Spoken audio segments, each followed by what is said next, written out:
আর্থিক খাতে স্থিতিশীলতা ও ব্যাংক লোপাট ঠেকাতে গত ১.৫ মাসে ১১টি ব্যাংক ও আর্থিক প্রতিষ্ঠানের পর্ষদ ভেঙে দিয়েছে কেন্দ্রীয় ব্যাংক। দেয়া হয়েছে নতুন পর্ষদ, কিন্তু গত ১.৫ বছরে ব্যাংক খাত শূন্য করে গেছে সাবেক আর্থিক কর্তৃপক্ষ।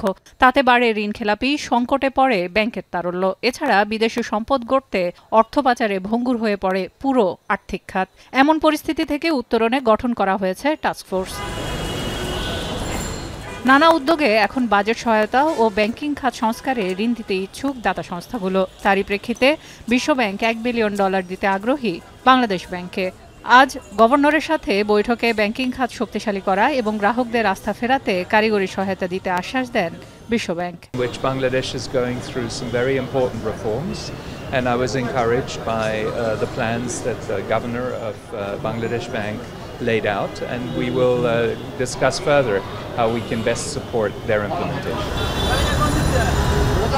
এদিকে এই ঋণ ব্যাংক খাতের বেহাত হওয়া সম্পদ উদ্ধারে, টাস্কফোর্সের কারিগরি সহায়তা ও বাংলাদেশ ব্যাংককে শক্তিশালী করতে ব্যবহার করা হবে বলে জানিয়েছে বাংলাদেশ ব্যাংকের মুখপাত্র। কারিগরি সহায়তা অর্থে যেটা বলা হয়েছে সেটা হলো বাংলাদেশ ব্যাংকের সক্ষমতা বৃদ্ধির জন্য।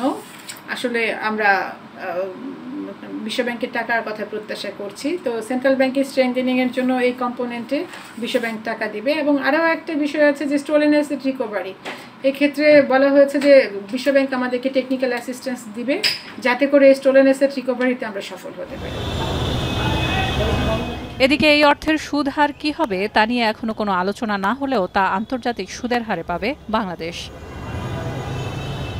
সেলিয়া সুলতানা, এখন, ঢাকা। শিয়া বাটার ও ভিটামিন ই সমৃদ্ধ lily glam beauty soap. Lily, always beautiful.